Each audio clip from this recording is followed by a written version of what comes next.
This is my AC Cobra, loud and raw and about as far removed from an Alfa Touring Spider as you can get. But today it's my transport of choice, as we're off to Stephen's house to see if we can start the Alfa Romeo Touring Spider for the first time in 50 years. In the last video we reached a really big milestone where we got the car cranking for the first time. But since then Stephen's been working through the wiring methodically and the car is now electrically alive.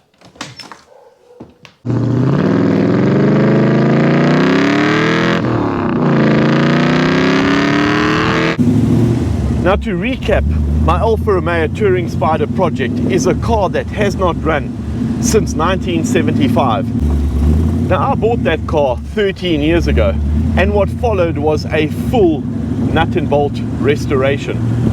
But today is a big day because we could be starting that car for the first time in half a century.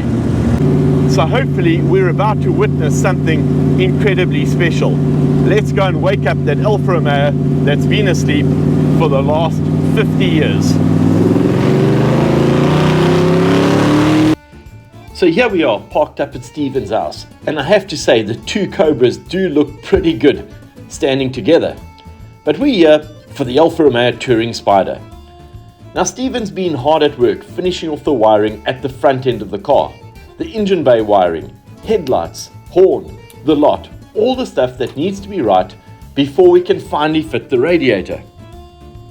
And to make today even more special, Boepie is here. He's the man who rebuilt the engine and gearbox and took this car from a rolling shell to where you see it now. He's here for the final prep, right? Installing the radiator, but most importantly, he's here for the startup.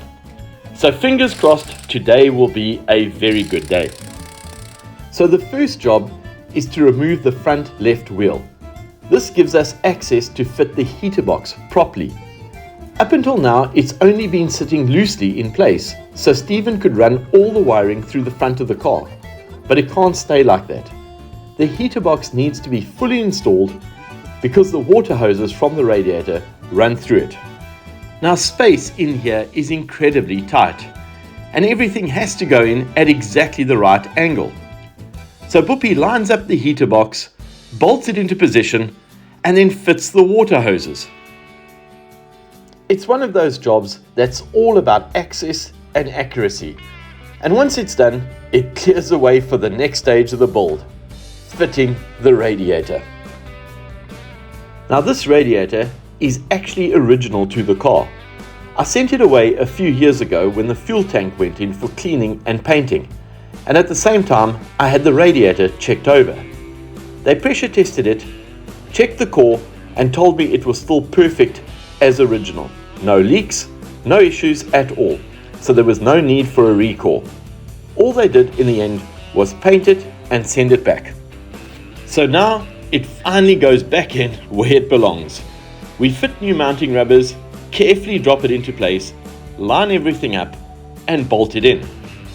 It's another original part back on the car and another important step in getting this cooling system together. We then moved on to fitting the radiator hoses, and these are all brand new. We started with the top hose, and this one gave us a bit of a fight.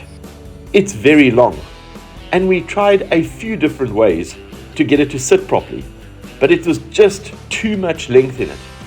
In the end, the only sensible option was to cut it shorter, and we decided to cut it at the radiator end. Even then, it was a very tight fit. So out came the boiling water, a bit of soap to soften the hose enough to get it over the radiator outlet. Once it was finally on and lined up properly, on went the clamps. And then we moved on to the bottom hose, and that was no issue at all. That went straight on. With all that done, it's time to fill the radiator with antifreeze coolant. We take it slowly, making sure everything fills properly, and keeping an eye out for leaks as the levels come up. It's now time to build oil pressure in the engine. To do that, we remove all the spark plugs so the engine can turn freely without firing. Stephen gets in, and starts cranking, and then a bit more cranking. Everybody's watching the gauge, because this is one of those moments where your heart sinks if nothing happens. There's no instant movement, so we keep going. The engine's turning, the starter's working, and all eyes are still on the oil pressure gauge.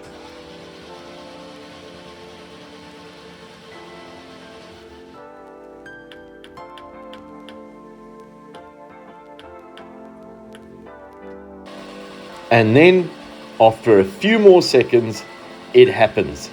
The needle starts to move, and then it climbs. We've got oil pressure, proper oil pressure. That's the moment you want to see on a fresh rebuild. And suddenly the whole mood in the garage changes. There's a huge cheer and a lot of relief. The next step is to refit the spark plugs.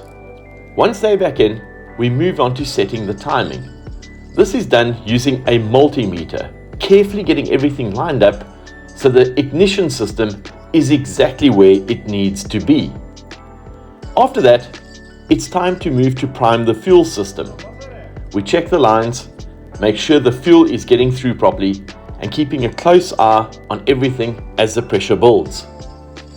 These are all small, methodical process, but each one matters.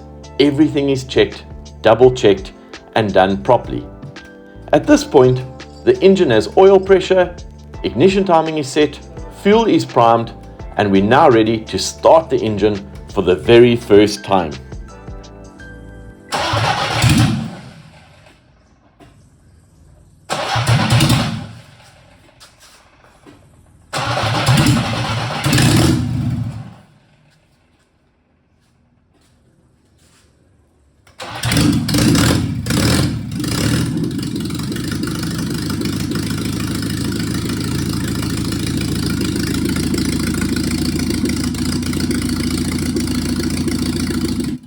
With all of us in the garage, you could hear a pin drop as we waited in anticipation for the first cranks. And then, just like that, it fired up really easily and ran beautifully. I actually had to put the camera down for a moment as we all let out a huge cheer and gave Boepie lots of pats on the back. Once the initial excitement settled, we ran the engine for a few minutes at low revs, just to warm it up and check for any oil, water and fuel leaks. As it gradually warmed up and everything looked solid, sounded great, and there were no issues, we could finally start increasing the revs. It was a fantastic moment seeing the car alive and running properly for the first time.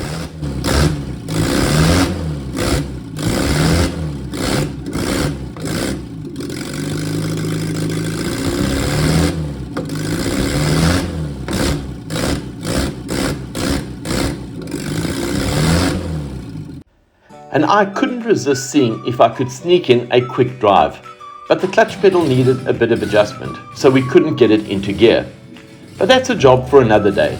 For today, we've achieved exactly what we set out to do, and it was getting late on Christmas Eve, so it was the perfect time to call it a wrap. This car is finally alive again. After 50 years, it is running and it's nearing the end of its restoration. Now I have to give a huge thanks to the guys and the team at Classic Alfa.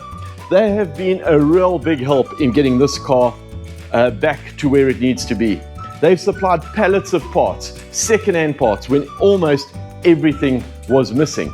They've also supplied all of the parts for the engine rebuild, gearbox rebuild, and the wiring harness. So a big thank you to the team at Classic Alfa. Also a huge thanks to Franco in the Netherlands and Graham in Johannesburg, who have helped to source all those impossible, hard to find individual parts over the years. I'd also like to say a big thank you to Boepie, who took what was essentially a rolling shell 2 years ago and has put this together into a point where it is almost drivable and finally complete. And thank you to Stephen for taking on the wiring of this car, because once the wiring is done, we're able to move on to the next phase. And well, what's next for the car? Well, we need to get an exhaust fitted, we need to do the interior and soft top and fit all of the chrome trim around the car. So guys, thanks for watching another episode of RC Classic Garage. In the next few days, I'll be heading back to the UK, where I'll be bringing you more episodes on the barn-find Alfa Romeo GTV. But thanks for watching. This channel is all about the ownership experience of my classic car collection. So hope you've enjoyed the episode. Please give it a like, please subscribe, and as usual, I enjoy reading all of your comments. Thanks a lot, and ciao.